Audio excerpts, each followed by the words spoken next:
நிறைய பேர் கேட்டீங்கன்னா பிரதர் எப்படி பிரதர் ஊழியத்துக்கு வந்தீங்க, எப்படி பிரதர் நீங்க இப்படி வந்துட்டீங்க ஊழியத்துக்கு, நீங்க ஊழியம் செய்யற எல்லாரும் கேளுங்க. ஆளுக்கால் ஒரு ஹிஸ்டரி வச்சிருப்பாங்க. அப்பெல்லாம் அதிகாலையில இருந்து நான் பிரேயர் பண்ணுவேன் பிரதர், தேவனுக்காக தாகமா ஓடுவேன் பிரதர், நான் ரொம்ப உபவாசத்துல இருப்பேன் பிரதர், 7 நாள் உபவாசம் 40 நாள் உபவாசம், நான் இப்படி தேடுவேன் பிரதர், அப்படி தேடுவேன் பிரதர். இதனால தேவன் என்ன கொண்டு வந்துட்டாருன்னா இதை விட மூடத்தனம் ஒன்றுமே இல்லை. ஒருவேளை நம்ம நினைக்கலாம் பரவாயில்ல, நான் சேர்த்து வச்சு என் பிள்ளைங்க அனுபவிப்பாங்க. வேதம் சொல்கிறது பிரியமானவர்களே, ஆஸ்தியை சேர்க்கிறான், வேறொருவன் அதை ஆண்டு கொண்டிருக்கிறான். உனக்கு பின்னாடி வருவதை நீ அறியவே மாட்டேன். நீ நினைப்ப என் பிள்ளைகளுக்கு நான் ஆஸ்தியை சேர்க்கிறேன், என்னோட எதிர்காலத்துக்கு நான் ஆஸ்தியை சேர்க்கிறேன். இல்லை பிரியமானவர்களே, அது நிச்சயமாய் உன் பிள்ளைகளுக்கு தான் போகும் என்று சொல்லவே முடியாது. பிரதர் எப்படி இப்படி பாடுறீங்க, நான் அல்ல. பிரதர் எப்படி இத்தனை ஆத்துமாக்களை ஆதாயம் செய்தீங்க, நான் அல்ல. பிரதர் எப்படி இப்படி நடத்துறீங்க, நான் அல்ல. நான் அல்ல என்ற நிலை தான் உன்னை ஆவிக்குரிய வாழ்க்கையில உயர்த்தும். நான் அல்ல என்ற நிலை தான் உன்னை பரிசுத்தத்தின் மேல் பரிசுத்தத்திலும் தாழ்மையின் மேல் தாழ்மையிலும் தேவனுடைய சிங்காசனத்தை அருகே உன்னை கொண்டு செல்லும். சங்கீதங்களின் புஸ்தகம் 13வது அதிகாரம் 5வது வசனத்தை நாம் வாசிப்போம். நான் உம்முடைய கிருபையின் மேல் நம்பிக்கையா இருக்கிறேன், உம்முடைய ரட்சிப்பினால் என் இருதயம் கலிகூரும். இது தாவீதுடைய சங்கீதம். தாவீதுடைய வாழ்க்கை முழுவதுமே நம்ம பார்க்கும்போது தாவீதுக்கு முன்பாக தாவீதுக்கு பின்பாக எத்தனையோ ராஜாக்கள் வந்தார்கள். ஆனால் தாவீதுடைய வாழ்க்கை கிருபையிலே தொடங்கி கிருபையிலே முடிந்த ஒரு வாழ்க்கை. அவருடைய வாழ்க்கை முழுவதுமே கிருபை, அவருடைய வழிகள் முழுவதுமே கிருபை.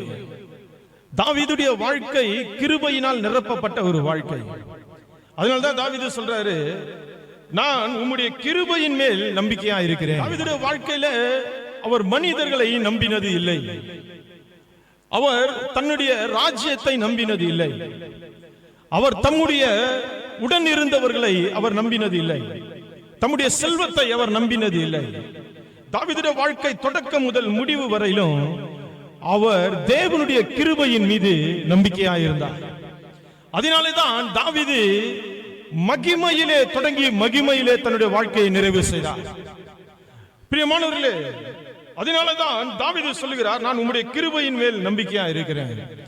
இந்த கிருபை தான் நம்மை தாயின் கர்ப்பத்தில் உருவாகும் முன்னமே, உலக தோற்றத்துக்கு முன்னமே நம்மை முன்குறித்ததா இருக்கிறது.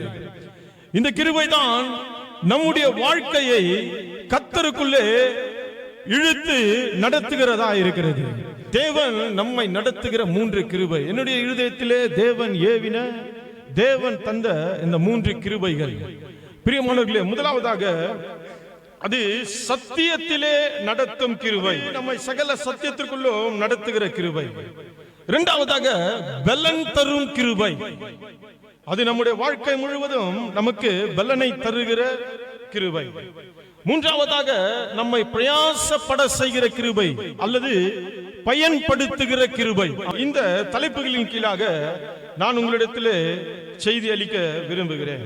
முதலாவதாக வேதம் சொல்லுகிறது, உம்முடைய கிருபையை நான் நம்பிக்கையா இருக்கிறேன். தாவீதுடைய வாழ்க்கை முழுவதுமே அவருடைய கிருபையின் மீது நம்பிக்கையா இருந்த ஒரு மனுஷன். 14வது சங்கீதம் 3வது வசனத்திலே தாவீது இப்படியாய் குறிப்பிடுகிறார், உம்முடைய கிருபை என் கண்களுக்கு முன்பாய் இருக்கிறது, உம்முடைய சத்தியத்திலே நடந்து கொள்ளுகிறேன். ஆமென். தாவீதுடைய வாழ்க்கையில தாவீது சொல்லுகிறார், தாவீதுக்கு முன்பாக அவர் தேவனுடைய கிருபையை வைத்திருக்கிறதாக அவர் சொல்லுகிறார். அவருக்கு முன்பாக அவருடைய கிருபை இருக்கிறது. அவர் எந்த பக்கத்தில் திரும்பினாலும் அவருக்கு முன்பாக அவருடைய கிருபை இருக்கிறது. அந்த கிருபை தான் தாவீதை சத்தியத்திலே நடத்தின கிருபை. தாவீது அடிக்கடியாக நாம் இப்படி சொல்லுகிறதை நாம் பார்க்கிறோம், அவருடைய வேதத்திலே பிரியமாய் இருக்கிறேன், அவருடைய வேதத்தில் நான் தியானமாய் இருக்கிறேன், அவருடைய வேதம் என்னுடைய மன மகிழ்ச்சி, உமது வசனம் என் கால்களுக்கு தீபமும் என் பாதைகளுக்கு வெளிச்சமுமாய் இருக்கிறது. பிரியமானவர்களே, தாவீது ஏன் இப்படியான வேதத்தை குறித்த வசனங்களை எல்லாம் அடிக்கடியாக பேசுகிறார், நினைவு கூறுகிறார் என்று சொன்னால், தாவீதுக்கு முன்பாக தேவனுடைய கிருபை இருந்தது. அந்த கிருபை தாவீதை சகல சத்தியத்திலும் நடத்தியது. இன்னைக்கு அநேகர் சொல்லுகிறார்கள், பிரதர் என்னால் சத்தியத்திலே நடக்க முடியல பிரதர், சத்தியத்திலே என்னால இருக்க முடியல பிரதர். சத்தியத்தின்படி என்னால் வாழ முடியல பிரதர் அப்படி என்று நீங்கள் சொல்லும்போது, முதலாவது நாம் புரிந்து கொள்ள வேண்டும், நான் அல்ல, நாம் அல்ல, தேவனுடைய கிருபை தான் நம்மை சத்தியத்திலே நடத்த முடியும். முதல் வசனத்தை நீங்கள் கவனிக்கும் போது, கர்த்தாவே என்னை நியாயம் விசாரியும், நான் என் உத்தமத்திலே நடக்கிறேன் என்று சொல்லுகிறார். நான் என் உத்தமத்திலே நடக்கிறேன். எதனாலே அவர் உத்தமத்திலே நடக்க முடிகிறது? தேவனுடைய சத்தியத்தின்படியான ஒரு வாழ்க்கையை அவர் தனக்கென்று ஏற்படுத்திக் கொண்டார். அந்த சத்தியத்திலே நடத்துகிறது தான் தேவன் நமக்கு முன்பாய் வைத்திருக்கிற கிருபை. அந்த கிருபை இல்லாம நம்மால தேவனுடைய சத்தியத்திலே நடக்க முடியாது. பிரியமானவர்களே, வேதம் சொல்லுகிறது, கர்த்தராகிய இயேசு கிறிஸ்து இந்த பூமியில வந்தபோது பழைய ஏற்பாட்டிலும் புதிய ஏற்பாட்டிலும் தேவன் எத்தனையோ பிரமாணங்களை கொடுத்திருக்கிறார். பழைய ஏற்பாட்டிலும் தேவன் பிரமாணங்களை கொடுத்திருக்கிறார், புதிய ஏற்பாட்டிலும் தேவன் பிரமாணங்களை கொடுத்திருக்கிறார். ஆனால் பழைய ஏற்பாட்டிலே இதை நீங்கள் செய்ய வேண்டும் என்று கட்டளைகள் நமக்கு இருக்கிறது, இப்படி நீங்கள் நடக்க வேண்டும் என்று கட்டளைகள் இருக்கிறது. ஆடைகளை குறித்து கட்டளைகள் இருக்கிறது, முகத்தில் இருக்கிற முடியை குறித்து கட்டளைகள் இருக்கிறது. வாழ்க்கையிலே எல்லா விதமான கட்டளைகளையும் பழைய ஏற்பாட்டிலே தேவன் கொடுத்தார். ஆனால் அவைகளெல்லாம் நீங்கள் செய்ய வேண்டும் செய்ய வேண்டும் என்று சொன்னார். ஆனால் பழைய ஏற்பாட்டிற்கும் புதிய ஏற்பாட்டிற்கும் பெரிய வித்தியாசம் என்ன? அங்கே கட்டளைகளை தேவன் கொடுத்தார், இங்கே கட்டளைகளை தேவன் கை கொண்டார். நமக்கு முன்பாக இயேசு கிறிஸ்து அவருடைய கட்டளைகளை கை கொண்டார்.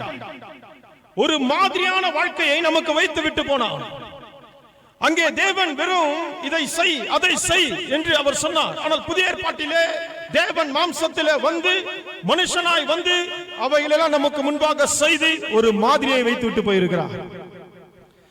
அதனால்தான் இயேசு சொன்னார், என்னை பின்பற்றுங்கள் என்று சொன்னார். இயேசுவானவர் சகல சத்தியத்திலும் இருப்பதற்கான காரணம் என்ன? அவர் சத்தியத்திலே நடந்ததற்கான காரணம் என்ன? வேதம் சொல்லுகிறது, தேவனுடைய கிருபை அவர் மேல் இருந்தது. தேவனுடைய கிருபை அவர் மேல் இருந்தது. அந்த கிருபையை தான் தாவீது அறிந்து கொண்டவராக சொல்கிறார். நான் சத்தியத்திலே நடப்பதற்கு காரணம் என்ன? என்னுடைய மூளை அல்ல, என்னுடைய அர்ப்பணிப்பு அல்ல, என்னுடைய பிரயாசம் அல்ல, என்னுடைய கருத்து அல்ல, என்னுடைய ஜெபம் அல்ல. எனக்கு முன்பாக அவருடைய கிருபை என் கண்களுக்கு முன்பாக இருக்கிறது. நான் பார்க்கும் போதெல்லாம் அவருடைய கிருபையை பார்க்கிறேன். நான் தியானிக்கும் போதெல்லாம் அவருடைய கிருபையை தியானிக்கிறேன். தாவீது ஒரு இடத்துல சொல்கிறார், அவருடைய ஆலயத்தின் நடுவிலே அவருடைய கிருபையை சிந்தித்துக் கொண்டிருக்கிறேன் என்று சொன்னார். அவருடைய ஆலயத்திலே நீங்கள் வருகிறீர்கள், தேவனை சபை கூடி வரும்போது நாம் எல்லாரும் சிந்திக்க வேண்டிய ஒன்று உண்டு. அநேக மனிதர்களுக்கு அது வெறும் வார்த்தையா இருக்கிறது, ஆனால் தாவீதுக்கோ அது வாழ்க்கையாக இருந்தது. தேவ மனிதர்கள் தேவ பிள்ளைகளுக்கு கிருபை என்பது ஒரு வார்த்தை, ஆனால் தேவனுடைய அன்பை ருசித்தவர்களுக்கு அது அவர்களுடைய வாழ்க்கையா இருக்கிறது. சபை கூடுதலுக்கு வரும்போது நாம் அவருடைய கிருபையை சிந்திக்க வேண்டும், கிருபையை பேச வேண்டும், கிருபையை பாட வேண்டும். நம் கண்களுக்கு முன்பாக இருக்கிற அவருடைய கிருபை தான் நம்மை சத்தியத்திலே நடத்த வல்லமை உள்ளதா இருக்கிறது. பிரியமான தேவனுடைய ஜனமே, நன்றாய் கவனியுங்கள். வேதத்திலே முதலாக நாம் பார்க்கிறோம், நோவாவுக்கு கர்த்தருடைய கண்களிலே கிருபை கிடைத்தது. அதிலிருந்து வேதத்திலே எத்தனை மனிதர்களை நாம் பார்க்கும்போது கிருபையினால் நிரப்பப்பட்டவர்களாக ஜீவனம் பண்ணினார்கள். அவர்கள் எல்லாரிடத்திலுமே நாம் விசாரித்து கேட்போமானால் அவர்கள் சொல்லுகிறது இதுதான், அவருடைய வாழ்க்கை இதுதான் சாட்சி கொடுக்கிறது, நான் அல்ல, அவருடைய கிருபை. எனக்கு முன்பாக இருக்கிற கிருபைதான், என் கண்களுக்கு முன்பாக இருக்கிற கிருபைதான் என்னை சத்தியத்திலே நடத்துகிறதா இருக்கிறது. அப்படியானால் நாம் இப்படி சொல்லலாம், தேவனுடைய கிருபை எனக்கு முன்பாக இல்லை என்றால், என் கண்களுக்கு முன்பாக இல்லை என்றால் என்னால் சத்தியத்திலே நடக்கவே முடியாது, என்னால் பரிசுத்தத்திலே நடக்கவே முடியாது. பிரியமானவர்களே, இன்றைக்கு எத்தனை பேர் நீங்கள் கேட்கிறீர்களோ, பிரதர் என்னால் சத்தியத்திலே நடக்க முடியல, என்னால இப்படி இருக்க முடியல, என்னால பரிசுத்தமாய் வாழ முடியல, என்னால வேத வசனங்களை பின்பற்ற முடியல என்று சொல்லுகிறாயா? பிரியமானவர்களே, அதிலே இருக்கிற தாவீது சொல்லுகிற முக்கியமான விஷயம் இதுதான், என் கண்களுக்கு முன்பாக அவருடைய கிருபை இருக்கிறது, என் கண்களுக்கு முன்பாக அவருடைய கிருபை இருக்கிறது. தாவீது சொல்லுகிறார், என் கால்கள் சறுக்குகிறது என்று நான் சொல்லும்போது கர்த்தாவே உமது கிருபை என்னை தாங்குகிறது. எந்த இடத்துல திரும்பினாலும் தாவீதுக்கு கண்களுக்கு முன்பாக கிருபை, தாவீதின் கண்களுக்கு முன்பாக கிருபை. எந்த இடத்துல திரும்பினாலும் தாவீது பார்ப்பதெல்லாம் தேவனுடைய கிருபை தான். எல்லாவற்றுக்கும் தேவனுடைய கிருபை தான். நான் வாழ்வது, நான் இருப்பது, நான் பேசுவது, நான் நடப்பது, என் குடும்பங்கள், என்னுடைய எதிர்காலங்கள், என்னுடைய வாழ்க்கை எல்லாவற்றிலும் தேவனுடைய கிருபை. பிரியமானவர்களே, அந்த கிருபை தான். அதை தான் தாவீது அநேக இடங்களில் சங்கீதங்களில் சொல்லுகிறார், அவருடைய கிருபையை நான் பாடுவேன். அப்போ ஒரு மனிதன் தன்னுடைய வாழ்க்கையை கிருபையிலே தொடங்கி கிருபையிலே நிறைவு செய்தான். சாலமோன் தன்னுடைய வாழ்க்கையை ஆசீர்வாதத்திலே, ஐஸ்வர்யத்திலே தொடங்கி வீழ்ச்சியிலே நிறைவு செய்தான். ஆனால் தாவீது தன்னுடைய வாழ்க்கையை கிருபையிலே தொடங்கி கிருபையிலே நிறைவு செய்தான். சாலமோன் தேவாலயத்தை கட்டினார், ஆனால் தன் ஜீவியத்தை கட்டாமல் விட்டுவிட்டார். ஆனால் தாவீது தேவாலயத்தை கட்டவில்லை, தன்னுடைய ஜீவியத்தை கர்த்தருக்குள்ளே கட்டினார். பிரியமான தேவனுடைய ஜனமே, தேவன் விரும்புகிறது இதுதான். சத்தியத்திலே நடக்கிற பிள்ளைகளை தேவன் மிகவும் மிகவும் கடன் பண்ணுகிறார். அதனால்தான் யோவான் இப்படியாய் சொல்லுகிறார், பிரியமான காயு என்கிற ஒரு மனிதனுக்கு, ஒரு வாலிப பிள்ளைக்கு அவர் நிருபத்தை எழுதும் போது, என் பிள்ளைகள் சத்தியத்திலே நடக்கிறார்கள் என்கிற சந்தோஷத்திலும் அதிகமான சந்தோஷம் எனக்கு ஒன்றும் இல்லை என்று சொன்னார். பிரியமானவர்களே, தேவன் எதிலே சந்தோஷிப்பார்? நீங்கள் சபை கூடுதலுக்கு வருவதனாலே தேவன் மகிழ்ச்சி அடைவாரா? இல்லை பிரியமானவர்களே. நீங்கள் பாடல் பாடுவதனாலே தேவன் மகிழ்ச்சி அடைவாரா? இல்லை பிரியமானவர்களே. இதோ நான் பிரசங்கிக்கிறேனே, இந்த பிரசங்கத்தினாலே தேவன் மகிழ்ச்சி அடைவாரா? இல்லை பிரியமானவர்களே. அல்லது உங்கள் பணத்தினாலும், அல்லது நீங்கள் தேவனுக்கென்று செய்கிற எதினாலும் தேவன் மகிழ்ச்சி அடைவாரா? இல்லவே இல்லை பிரியமானவர்களே. தேவன் எப்போது மகிழ்ச்சி அடைகிறார்? என் பிள்ளைகள் சத்தியத்திலே நடக்கிறார்கள் என்று அவர் காணும் போது அவர் மகிழ்ச்சி அடைகிறார். வேதத்தை பின்பற்றுகிறார்கள் என்று காணும் போது அவர் மகிழ்ச்சி அடைகிறார். அதனாலேதான் தாவீது சொல்லுகிறார், நான் சத்தியத்திலே நடப்பதற்கான காரணம் என்ன? என்னுடைய பிரயாசம் இல்ல, என்னுடைய அர்ப்பணிப்பு இல்ல, என்னுடைய தாகம் இல்ல, என்னுடைய வாஞ்சை இல்ல. எங்கு பார்த்தாலும் அவருடைய கிருபை இருக்கிறது. என் கண்களுக்கு தெரிந்ததெல்லாம் அவருடைய கிருபை தான். என் கண்களுக்கு முன்பாக இருப்பதெல்லாம் அவருடைய கிருபை தான். நான் எந்த பக்கத்தில் திரும்பினாலும் அவருடைய கிருபை என்னை நடத்துகிறது. இன்னைக்கு ஏன் நம்ம சத்தியத்தில் நடக்க முடியல அப்படி என்றால் ஒரே ஒரு காரணம் தான், தேவனுடைய கிருபையை நாம் முன்னே வைப்பதில்லை. தேவனுடைய கிருபையை நாம் உதவிக்கு அழைப்பதில்லை. அதனால்தான் நான் சொல்வேன், இந்த கிருபை நான் அநேக தடவை யோசித்திருக்கிறேன். இந்த கிருபை தான் என்னை சத்தியத்திலே நடத்துவதற்கு உதவியாக இருக்கிறது. என்னுடைய வேதத்தை வாசிப்பது அல்ல பிரியமானவர்களே, நான் வேதத்தை தியானிப்பது அல்ல. இந்த வான பரியந்தம் சத்தியங்களை நாம் அறிந்தவர்களா இருந்தாலும், இன்றைக்கு அநேக மனிதர்கள் வேத அறிவினாலே பெருமை கொள்ளுகிற போது, வேதத்தை நான் இத்தனை தடவை வாசித்திருக்கிறேன், நான் வேதத்தை இப்படி வாசித்திருக்கிறேன், எனக்கு இந்த வேதத்தில் இந்த ரகசியங்களை தெரியும், அது தெரியும், இது தெரியும் என்று சொல்லும் போது, பிரியமானவர்களே, அந்த வேத அறிவு இருமாப்பை உண்டு பண்ணுமே ஒழிய பக்தி விருத்தியை உண்டு பண்ணாது. இன்றைக்கு பிரசங்கிக்கிறவர்கள் எல்லாருமே இருமாப்பை உண்டு பண்ணுமே தவிர பக்தி விருத்தியை உண்டாக்காது. நான் வேதத்தை திறக்கும் போது இந்த வேதம் என்னை போதித்து நடத்துவதற்காக நான் திறக்காமல், நான் பிரசங்கிப்பதற்காக நான் திறப்பேனானால் என்னுடைய ஜீவியம் கர்த்தருக்கு முன்பாக நிலை கொண்டிருக்காது. இன்னைக்கு நிறைய மனிதர்கள் நினைக்கிறார்கள் வேதத்தை குறித்த சத்தியம், வேதத்தை குறித்த அறிவு அதுதான் பெரியது என்று நினைக்கிறார்கள். இல்லை பிரியமானவர்களே, அறிவு மனது சம்பந்தப்பட்டது, அர்ப்பணிப்பு இதயம் சம்பந்தப்பட்டது. பிரியமானவர்களே, நான் வேதத்தை குறித்த அறிவை என் மனதிலே வைத்துக் கொள்ள முடியும். இந்த இடத்துல இந்த வசனம் இருக்கிறது, இந்த வசனம் இப்படி சொல்லுகிறது, கர்த்தர் இந்த இடத்துல இப்படி பேசி இருக்கிறார், கர்த்தர் இப்படி நடத்தியிருக்கிறார். இல்லை பிரியமானவர்களே, இது என்னுடைய அறிவுக்குள்ளே நான் வைக்க முடியும். ஆனால் என் இதயம், நான் அடைந்த அறிவை என்னுடைய இதயம் வாழ்க்கையிலே நடைமுறைக்கு கொண்டு வருகிறதா? அர்ப்பணிப்பு இதயம் சம்பந்தப்பட்டது. இயேசு கிறிஸ்துவனுடைய நாட்களிலே அநேக பரிசேயர்கள், அநேக வேதபாரகர்கள், பிரதான ஆசாரியர்கள் இருந்தார்கள். வேதத்தை குறித்து அங்குலம் அங்குலமாக தெரிந்து வைத்திருந்த மனிதர்கள் தான். அவர்களுக்கு எல்லாம் தெரியாத வசனமே இல்லை. அவர்களுக்கு அறிவு இருமாப்பை உண்டு பண்ணியது. ஆனால் அவருடைய வாழ்க்கையிலே அர்ப்பணிப்பு இல்லை. வேத வசனங்கள் அறிவு இருந்தது, ஆனால் அர்ப்பணிப்பு இல்லை. இன்றைக்கும் அநேக தேவ பிள்ளைகள் அப்படிதான். வேதத்தில் இந்த வசனம் தெரியும், அந்த வசனம் தெரியும், இப்படி நான் பிரசங்கித்தேன், அப்படி நான் பிரசங்கித்தேன், இப்படி நான் பேசினேன். பிரியமானவர்களே, பிரசங்கிப்பது முக்கியம் அல்ல, வேதத்தை வாசிப்பது முக்கியம் அல்ல, வேத வசனங்களை நம்முடைய புத்தியிலே வைத்திருப்பது முக்கியம் அல்ல. அதை நம்முடைய வாழ்க்கையிலே நாம் நடைமுறைப்படுத்துகிறோமா? அதற்கு அந்த கிருபை தேவை.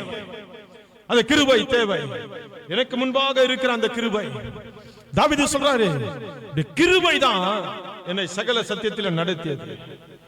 உம்முடைய கிருபை என் கண்களுக்கு முன்பாக இருக்கிறது, உம்முடைய சத்தியத்திலே நடந்து கொள்கிறேன் என்று தாவீது சொன்னார். அதனால்தான் நான் சொல்லுவேன், இது சத்தியத்தில் நடத்தும் கிருபை. ஆமென். இது சத்தியத்தில் நடத்தும் கிருபை. இரண்டாவதாக பலன் தரும் கிருபை. பிரியமானவர்களே, 2 கொரிந்தியர் புத்தகம் 12வது அதிகாரத்திலே அப்போஸ்தலனாகிய பவுல் இப்படியா சொல்கிறார். 9வது வசனத்திலே, அதற்கு அவர், என் கிருபை உனக்கு போதும், பலவீனத்திலே என் பலம் பூரணமாய் விளங்கும் என்றார். ஆகையால் கிறிஸ்துவின் வல்லமை என் மேல் தங்கும்படி என் பலவீனங்களை குறித்து நான் மிகவும் சந்தோஷமாய் மேன்மை பாராட்டுகிறேன். அப்போஸ்தலனாகிய பவுலுக்கு ஒரு முள் அவருடைய வாழ்க்கையிலே, அவருடைய மாம்சத்திலே இருக்கிறது. அந்த முள், வேதம் சொல்லுகிறது, அந்த முள் என்னை கொட்டும் சாத்தானுடைய தூதனாய் இருக்கிறது. பிரியமானவர்களே, அவர் மாம்சத்திலே ஒரு உபத்திரவம் இருக்கிறது. வேதத்தை ஆராய்ந்த சரித்திர ஆராய்ச்சியாளர்கள் சொல்லுகிறார்கள், அவருடைய மாம்சத்திலே இருந்த முள் அவருக்கு கண் பார்வை சரியாக தெரியாது என்று. அவர் ஒரு இடத்துல இப்படியா சொல்கிறார், கண்ணை கேட்டிருந்தாலும் கொடுத்திருப்பார்கள் என்று சொல்லியிருப்பார். அவர் மிகப்பெரிய வெளிச்சத்தை அவர் வழியிலே சந்தித்த போது 3 நாள் அப்போஸ்தலனாகிய பவுல் பார்வை இல்லாது இருந்தான். அனனியா என்கிற மனிதன் வந்து அவனுடைய தலையிலே கை வைத்து ஜெபிக்க போது அவனுடைய கண்களில் இருந்து மீன் செதிலை போன்றவைகள் கீழே விழுந்தது. அப்போ அப்போஸ்தலனாகிய பவுலுடைய வாழ்க்கை முழுவதுமே மிகுந்த வைராக்கியத்திலே, சத்தியத்திலே, கிருபையிலே நடந்த மனிதன் தேவ தூதனுக்கு ஒப்பான ஒரு ஜீவியத்துக்குள்ளே போய்கொண்டே இருக்கிற மனிதன். இந்த மனிதனுடைய வாழ்க்கையில ஒரு முள் இருக்கிறது. கர்த்தரிடத்தில் போய் ஜெபிக்கிறார், கர்த்தரிடத்தில் கேட்கிறார். அது அவர் சொல்றாரு பாருங்க, ஒரு முள் எனக்கு, 7வது வசனத்தில், ஒரு முள் கொடுக்கப்பட்டிருக்கிறது, என்னை நான் உயர்த்தாதபடிக்கு அது என்னை குட்டும் சாத்தானுடைய தூதனாய் இருக்கிறது. அது என்னை விட்டு நீங்கும்படி நான் 3 தடவை கர்த்தரிடத்தில் வேண்டிக் கொண்டேன். எத்தனை தடவை வேண்டிக் கொண்டாரு? 3 தடவை வேண்டிக் கொண்டார். அதற்கு அவர், என் கிருபை உனக்கு போதும், பலவீனத்திலே என் பலம் பூரணமாய் விளங்கும் என்றார். பிரச்சனைகளை நம்முடைய வாழ்க்கையிலே தேவன் சரி செய்கிறார், முறியடிக்கிறார். சில பிரச்சனைகளை நம்முடைய வாழ்க்கையிலே தேவன் அப்படியே வைத்து அந்த பிரச்சனைகள் மத்தியிலே தேவன் நமக்கு பலன் தந்து வழி நடத்துகிறார். பிரியமானவர்களே, அப்போஸ்தலனாகிய பவுலுடைய வாழ்க்கையிலே இதுதான் நடந்தது. அவருடைய பலவீனம், இந்த கால வேளையிலே பலவீனத்தோடு வந்திருக்கிற சகோதரனே, சகோதரியே, தேவனை நோக்கி வந்திருக்கிற சகோதரனே, சகோதரியே, அநேக நாட்களாக இந்த பலவீனம் என்னிடத்தில் இருக்கிறது. இந்த பலவீனத்தை என்னால் மேற்கொள்ள முடியவில்லை. இந்த பலவீனம் என்னை வஞ்சிக்கிறது, இந்த பலவீனம் என்னை வீழ்த்துகிறது என்று சொல்லுவாயானால், கர்த்தருடைய வார்த்தை உனக்கு நேராய் வருகிறது. உன் பலவீனத்திலே அவருடைய பலன் போதும் என்று கர்த்தர் சொல்லுகிறார். என் கிருபை உனக்கு போதும் என்று கர்த்தர் சொல்லுகிறார். உன்னுடைய பலவீனத்தில் என்னுடைய பலன் பூரணமாய் விளங்கும் என்று சொல்லுகிறார். அந்த கிருபை பலவீனத்திலே பலன் தருகிற கிருபை. உன்னுடைய பலவீனங்களை குறித்து அப்போஸ்தலனாகிய பவுல் அதனால தான் சொல்றாரு, என் பலவீனங்களை குறித்து நான் மிகவும் சந்தோஷமா மேன்மை பாராட்டுறேன், நான் ரொம்ப சந்தோஷப்படுறேன். யாராவது பலவீனமா இருக்கிறதுக்காக சந்தோஷப்படுவாங்களா? பலம் உள்ளவன் சந்தோஷப்படுவான். பலவீனனா இருக்கும்போது யாரா சந்தோஷப்படுவாங்களா? இயேசுவை மெய்யாய் ஆராதிக்கிறவன் தான் பணம் இல்லாத போது சந்தோஷமா இருப்பான். இயேசுவை மெய்யாய் ஆராதனை செய்வதுதான் வியாதியில சந்தோஷமா இருப்பான். இயேசுவை மெய்யாய் ஆராதனை செய்வன் தான் பலவீனத்திலே சந்தோஷமா இருப்பான். ஏனென்றால் உலகம் தருகிற சந்தோஷம் அவனுக்கு தேவையற்றது, மனிதர்களால் வருகிற சந்தோஷம் அவனுக்கு தேவையற்றது. வேதம் சொல்லுகிறபடி கர்த்தருக்குள் மகிழ்ச்சியா இருப்பதே நம்முடைய பலன்.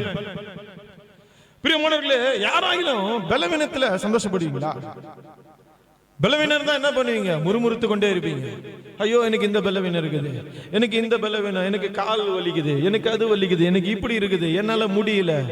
பலவீனம் இருந்தாலே சந்தோஷம் வராது. ஏன்னா உங்களுடைய சந்தோஷம் எங்க இருக்குதுன்னா, உங்க சரீரம் நல்லா இருந்தா உங்களுக்கு சந்தோஷம், உங்க வாழ்க்கை நல்லா இருந்தா சந்தோஷம், ஆசீர்வாதமா இருந்தா சந்தோஷம். அழிந்து போகிறவைகளில்தான் நீங்க சந்தோஷம் காண்கிறீர்களே ஒழிய நிலைத்திருக்கிற தேவனுக்குள்ளே நம்முடைய சந்தோஷத்தை நாம் காணுகிறோமா? கவனியுங்கள் பிரியமானவர்களே. ஆனா பவுல் சொல்றாரு, நான் பலவீனமா இருப்பதனால சந்தோஷமா மேன்மை பாராட்டுறேன். ஏன்? கிறிஸ்துவின் வல்லமை என் மேல தங்கி கொண்டே இருக்குமே. என் பலவீனம் எனக்கு இருக்கிறதுனால இயேசுவோட வல்லமை என் மேல தங்கி கொண்டே இருக்குமே. இந்த பலவீனத்தின் நடுவிலே எனக்கு அவர் பலன் தருவாரே, அவர் என் கூடவே இருந்து என்னை நடத்துவாரே, அதனாலே நான் சந்தோஷம் அடைகிறேன். ஆமென். பலவீனத்திலே அவருடைய பலன். உங்கள் வாழ்க்கையில என்ன பலவீனம் இருக்கிறது? ரொம்ப நாள் போராடி கொண்டே இருக்கிறீங்களா? ரொம்ப நாள் உங்களால முடியலன்னு சொல்றீங்களா? ரொம்ப நாள் இது நிறைய நான் ஜெபித்து பார்த்துட்டேன், இது நிறைய நான் தேடி பார்த்துட்டேன், நான் உபவாசித்து பார்த்துட்டேன், இது என்னை விட்டு நீங்கல, இது என்னை விட்டு நீங்கலன்னு சொல்றீங்களா? பிரியமானவர்களே, அவைகளை வீழ்த்துவதற்கு ஒரு வழி இருக்கிறது. அவைகளை வீழ்த்துவதற்கு பவுல் கேட்டார், இதை என்னை விட்டு எடுத்து விடுங்கள் என்று கேட்டார். ஆனால் தேவன் சொன்னாரு, உன் பலவீனத்தில் என்னுடைய பலனை நீ பார்ப்பாய் என்று சொன்னார். ஆமென். அந்த பலவீனத்திற்கும் மேலாக அப்போஸ்தலனாகிய பவுலை தேவன் பலப்படுத்தி அதன் மீது அவர் ஜெயத்தை தந்தார். நீங்கள் எந்த விஷயத்திற்காக பலவீனப்பட்டு போராடி கொண்டே இருக்கிறீர்களோ அந்த விஷயத்தின் மீது தேவனுடைய கிருபை உங்களுக்கு ஜெயத்தை கொண்டு வரும். தேவனுடைய கிருபை நம் மீது வரும்போது அது நமக்கு ஜெயத்தை கொண்டு வரும். பிரியமானவர்களே, அதுதான் பவுல் மிகவும் சந்தோஷப்பட்டார். என் பலவீனத்தை குறித்து நான் சந்தோஷமா மேன்மை பாராட்டுறேன்ப்பா. இந்த பலவீனம் எனக்கு நல்லது. ஏனென்றால் தேவனுடைய வல்லமை என் மீது தங்குகிறது. தேவனுடைய வல்லமை என் மீது தங்குகிறது. கர்த்தர் சொல்றார், உன் பலவீனத்தில் என்னோட பலன் பூரணமாய் விளங்கும். கொஞ்சம் நெஞ்சம் அல்ல, அது பூரணமாய் கிரியை செய்யும். ஆமென் சொல்லுவோமா? பூரணமாய் கிரியை செய்யும். உன் பலவீனத்தை நீ மேற்கொள்வாய். பிரியமானவர்களே, நிறைய பிள்ளைகளுடைய வாழ்க்கையில ஏதோ ஒரு விஷயத்துல பலவீனம், இதை என்னால மேற்கொள்ள முடியல, இது என்னால முடிக்க முடியல, இது என்னால இதிலிருந்து வெளியே வர முடியல. பிரியமானவர்களே, தேவனுடைய கிருபை ஒன்றே போதுமானது. தேவனுடைய கிருபை உங்கள் மீது இருக்கும் போது தேவன் உங்கள் பலவீனத்திலிருந்து உங்களுக்கு பலனை தந்து அதை நீங்கள் மேற்கொள்ள வழி செய்வார். ஆமென். மூன்றாவதாக பிரயாசப்படுகிற கிருபை, பிரயாசப்பட செய்கிற கிருபை. ஆமென். அந்த கிருபையை நான் பயன்படுத்தும் கிருபை என்று நான் அழைக்க விரும்புகிறேன். 1 கொரிந்தியர் புத்தகத்திலே 15வது அதிகாரத்தில், ஆகிலும் நான் இருக்கிறது தேவ கிருபையினாலே இருக்கிறேன், அவர் எனக்கு அருளிய கிருபை விருதாவாக இருக்கவில்லை, அவர்கள் எல்லோரிலும் நான் அதிகமாக பிரயாசப்பட்டேன், ஆகிலும் நான் அல்ல, என்னுடனே இருக்கிற தேவ கிருபையே அப்படி செய்தது. பவுல் தன்னுடைய வாழ்க்கையிலே தன்னை ஒரு காலத்திலே நியாயப்பிரமாணத்தின்படி வாழ்ந்த ஒரு மனிதன் தன்னுடைய கோத்திர பெருமைகளை, தன்னுடைய தான் இஸ்ரவேல் என்பதினாலே பக்தி வைராக்கியம் நிறைந்தவனாக இந்த உலகத்தில் வாழ்ந்த ஒரு மனிதன், நியாயப்பிரமாணத்தின்படி கிறிஸ்தவர்களை துன்பப்படுத்தின ஒரு மனிதன். பிரியமானவர்களே, அந்த மனிதன் சொல்றாரு, இயேசு கிறிஸ்து அவரை அப்போஸ்தலராக அழைத்த பின்பு தன்னை குறித்து அவர் சொல்லுகிறார், 8வது வசனத்துல, எல்லாருக்கும் பின்பு அகால பிறவி போன்ற எனக்கும் தரிசனமானார். சொல்றாரு, நான் பென்யமீன் மாம்சத்தின்படி ஆபிரகாமின் கோத்திரத்தான், நான் ஆபிரகாமின் வம்சத்தான், பென்யமீன் கோத்திரத்தான், நியாயப்பிரமாணத்தின்படி நான் நீதிமான், பக்தி வைராக்கியத்தின்படி சபையை துன்பப்படுத்தினவன். பிரியமானவர்களே, அப்படிப்பட்ட மனிதன் சொல்றாரு, இன்றைக்கு அகால பிறவி போல எனக்கும் அவர் தரிசனமானார். அகால பிறவி என்றால் என்ன? தன் காலத்திற்கு முன்னே பிறக்கிற ஒரு குழந்தை. நம்ம எல்லாம் சொல்லுவோம் இல்லையா, குறை பிரசவம் சொல்லுவோம்ல, குறை பிரசவம்.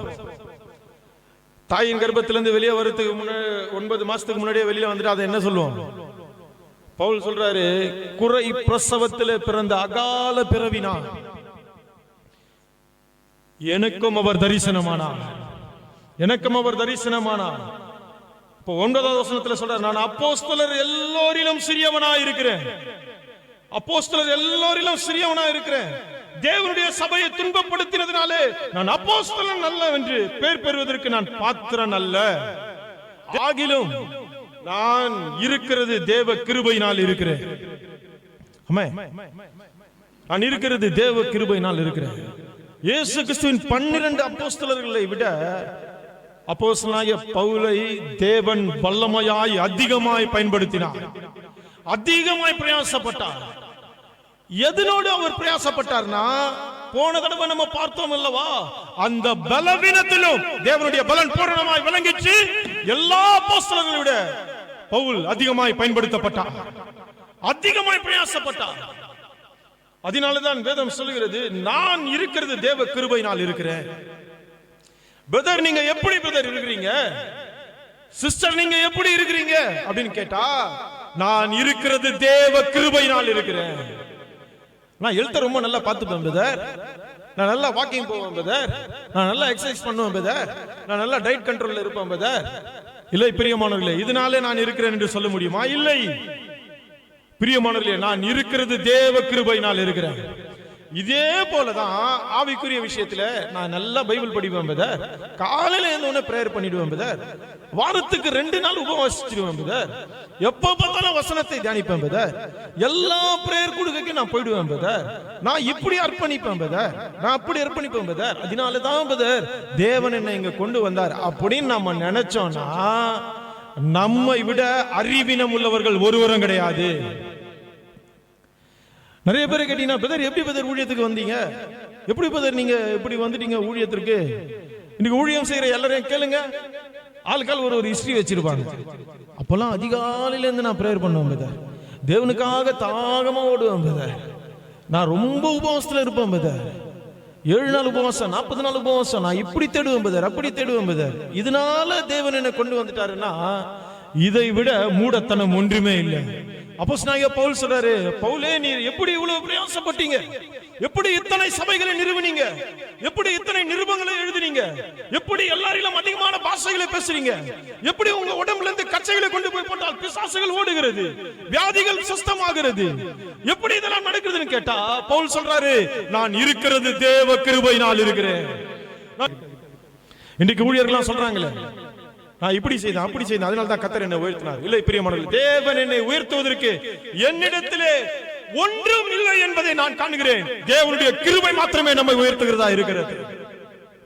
நாம் பூஜ்யமா இருக்கிறோம், தேவனுடைய கிருபை மாத்திரமே நம்மை உயர்த்துகிறது. பவுல் சொல்றாரு, எனக்கு அருளிய கிருபை விருதாவா இருக்கவில்லை, ஆகிலும் நான் இருக்கிறது தேவ கிருபையினால் இருக்கிறேன். அவர் எனக்கு அருளிய கிருபை விருதாவா இருக்கவில்லை. அவர்கள் எல்லோரிலும் நான் அதிகமாய் பிரயாசப்பட்டேன், அதிகமா பிரயாசப்பட்டேன். பவுலுடைய பிரயாசங்களை நீங்க பாத்தீங்கன்னா, ஒரு கட்டத்தில் அவர் பட்ட உபத்திரவங்கள் எல்லாம் சொல்றாரு. கள்ளர்களால் வந்த மோசம், ஆறுகளால் வந்த மோசம், கள்ள சகோதரர்களால் வந்த மோசம், பசியிலும் நிர்வாணத்திலும் தாகத்திலும் கப்பர் சேதத்திலும் காவலிலும் வருத்தத்திலும் துன்பத்திலும், யூதர்களால் ஒன்று குறைய 40 அடியாக 3 தரம் மில்லார்களால் அடிப்பட்ட கல்லறி உண்டே, அவ்வளவு உபத்திரவங்களை அவர் பேசுகிறார். அதிக பிரயாசங்கள். இயேசுவின் 12 சீசர்களை விட அதிகமான இடத்திற்கு ஊழியத்திற்கு சென்றார், அதிக சபைகளை நிறுவினார், இயேசுவிற்காக அதிக வைராக்கியமாய் அவர் ஜீவியம் பண்ணினார். அப்போ வேதம் சொல்றது, எல்லாரிலும் நான் அதிகமா பிரயாசப்பட்டேன். யார தெரியுமா சொல்றாரு? 5வது வசனத்துல பாருங்க, கேபாவுக்கும் பின்பு 12 தரிசனமானார், அதன் பின்பு அவர் 500 பேருக்கும் அதிகமான சகோதரர் உயிர் தெரிந்த பின்பு அதிகமான சகோதரருக்கும் ஒரே வேளையில் தரிசனமானார். அவர்களில் அநேகர் இந்நாள் வரைக்கும் இருக்கிறார்கள், சிலர் மாத்திரம் நித்திரை அடைந்திருக்கிறார்கள். பின்பு யாக்கோபுக்கும் அதன் பின்பு அப்போஸ்தலர் எல்லோருக்கும் தரிசனமானார், எல்லாருக்கும் பின்பு அகால பிறவி போன்ற எனக்கும் தரிசனமானார். பவுல் சொல்றாரு, நான் ஆனா இந்த அப்போஸ்தலர்களை விட, அந்த 500 பேரை விட, அவர் முதல்ல தரிசனமான கேபாவை விட, கேபா என்றால் பேதுரு, பேதுருவை விட, பிரியமானவர்களே 12 விட, இவங்க எல்லாருக்கும் அவர் முதல்ல தரிசனமானார். எனக்கு கடைசியாக எனக்கு தரிசனமானார். ஆனால் அவர்கள் எல்லாரிலும் நான் அதிகமாக பிரயாசப்பட்டேன், ஆகிலும் நான் அல்ல. எல்லாரும் சொல்லுங்க பார்க்கலாம், ஆகிலும் நான் அல்ல. நான் அல்ல என்ற நிலை தான் உன்னை ஆவிக்குரிய வாழ்க்கையில உயர்த்தும். நான் அல்ல என்ற நிலை தான் உன்னை பரிசுத்தத்தின் மேல் பரிசுத்தத்திலும் தாழ்மையின் மேல் தாழ்மையிலும் தேவனுடைய சிங்காசனத்தை அருகே உன்னை கொண்டு செல்லும். அதனால்தான் வேதம் சொல்கிறது நான் அல்ல, எப்போதுமே நான் அல்ல. யோசேப்பு கிட்ட போய் அந்த ராஜா சொல்றாரு, உன்கிட்ட தேவனுடைய ஆவி இருக்குதாமே, நீ எதை? நான் அல்ல, தேவனே உமக்கு மங்களமான உத்தரவு சொல்லுவாராக. தானியேல் கிட்ட போயிட்டு கேட்டா தானியேல் சொல்றாரு, நான் அல்ல, தேவனே மறைப்பொருள்களை வெளியரங்கமாக்குகிறவர். பிரியமானவர்களே, நான் அல்ல. யோவான் ஸ்நானன் வருகிறான். யோவான் ஸ்நானன் இடத்திலே எல்லாரும் கேட்கிறாங்க, நீர்தான் மேசியாவா, நீர்தான் தீர்க்கதரிசியா, நீர்தானா என்று கேட்கும் போது அவர் சொல்லுகிறார், நீர்தான் கிறிஸ்துவா, நீர்தான் மேசியாவா என்று போது, இல்லை, அவருடைய செருப்பை சுமப்பதற்கு நான் பாத்திரன் அல்ல, அவர் பெருகவும் நான் சிறுக வேண்டும், நான் அல்ல, நான் அல்ல. பிரதர் எப்படி பிரதர் இப்படி பிரசங்கிக்கிறீங்க? நான் அல்ல. பிரதர் எப்படி இப்படி பாடுறீங்க? நான் அல்ல.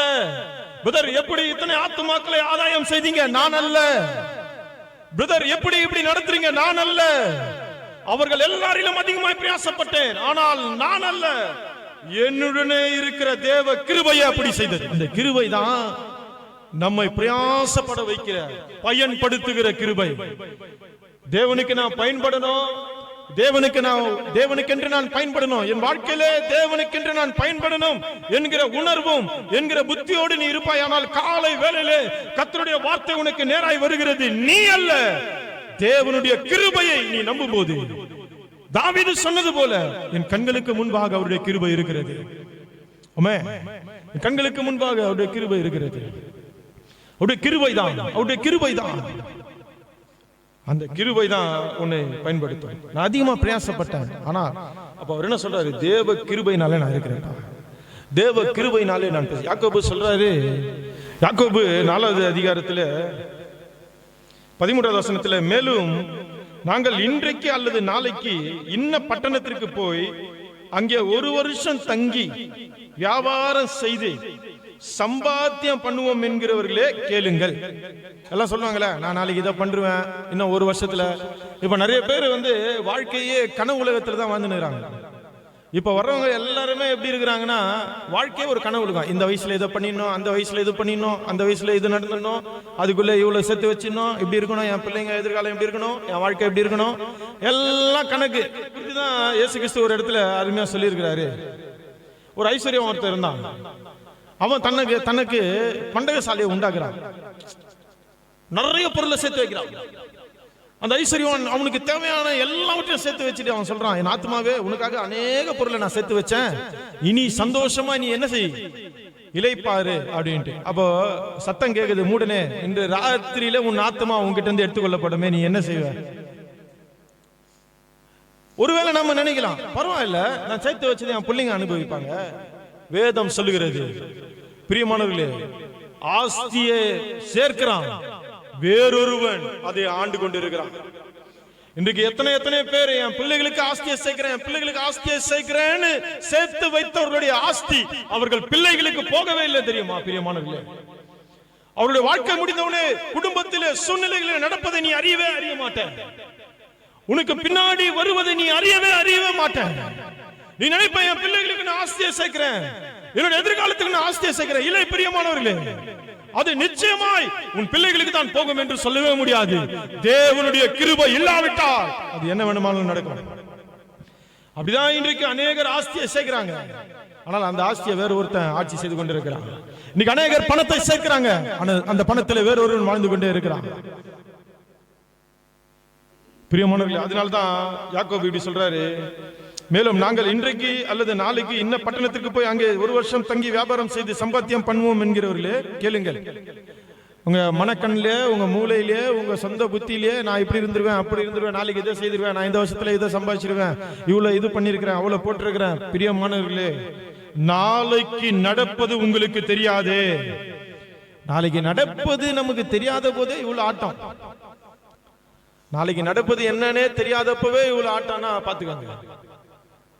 எல்லாருக்குமே தெரியும் நம்ம கண்டிப்பா ஒரு நாள் சாக போறோம். ஆனா சாக போறோம்னு தெரிஞ்சா என்ன ஆட்டம் பாத்தீங்களா? சாக போறோம்னு தெரிஞ்சா அடங்குறோமா? எப்படியும் சாக போறோம், ஆனா கூட என்ன செய்யறது இல்ல, அடங்குறதே கிடையாது. அதனாலதான் தேவன் நம்முடைய வாழ்க்கையில மரணம் என்கிற ஒரு விஷயத்தை வைத்திருக்கிறார். எல்லா மனுஷருடைய கொட்டங்களும் அங்கு அடங்குகிறது. பிரியமானவர்களே, நீ எவ்வளவு பெரியவனாய் நீ இருந்தாலும் அங்க நீ சரண்டர் ஆகிதான் ஆகணும். அங்க வந்து நீ விழுந்துதான் ஆகணும். நாளைக்கு நடப்பது உங்களுக்கு தெரியாது. உங்கள் ஜீவன் எப்படிப்பட்டது? கொஞ்ச காலம் தோன்றி பின்பு தோன்றாமல் போகிற புகையை போல் இருக்கிறது. புகை எப்படி இருக்கும்? கொஞ்ச நேரம் தான் புகை நம்ம கண்ணு முன்னாடி இருக்கும், அதுக்கப்புறம் அது எங்க போயிடும்? அதே போலதான் உன்னோட வாழ்க்கை. அதனால நாளைக்கு நான் இதை செய்துவேன், நாளைக்கு இப்படி பண்ணிடுவேன், நான் அப்படி நடந்துடுவேன், நான் இதை சேர்த்து வச்சிருவேன், என் பிள்ளைகளுக்கு நான் இதை கொடுப்பேன், அதை கொடுப்பேன், இப்படிலாம் நீ சொல்லாத. அப்ப என்ன சொல்லணும்? ஆதலால் ஆண்டவருக்கு சித்தமானால் நாங்களும் உயிரோடு இருந்தால் இன்னிதை செய்வோம் என்று சொல்ல வேண்டும். ஆண்டவருக்கு சித்தம் இருந்தா, நான் ஒருவேளை உயிரோட இருந்தா இது செய்யறேன்ப்பா. என்ன அடிக்கடி கேட்பாங்க, பிரதர் ஏன் பிரதர் எப்ப பாரு மரணத்தை பத்தியே பேசுறீங்க, எப்ப பாரு சாவறத பத்தியே பேசுறீங்க, என்னப்பா சீக்கிரமா மறிக்கணும், சீக்கிரமா சாகணும், ஏன் இப்படி பேசுறீங்க? பிரியமானவர்களே, இந்த வசனத்தை புரிந்ததுனால பேசுறோம். ஆண்டவருக்கு சித்தம் இருந்தா மட்டும்தான் நம்ம இங்க இருக்க முடியும். ரொம்ப நாள் வாழணும்னு நினைச்சா வாழ முடியாது. நீங்க ரொம்ப நாள் இப்படி இருக்கணும்னு நினைச்சாலும் இருக்க முடியாது. ஆண்டவருக்கு சித்தமானால் நாங்களும் உயிரோடு இருந்தால் இன்னிதை செய்வோம் என்று சொல்ல வேண்டும்.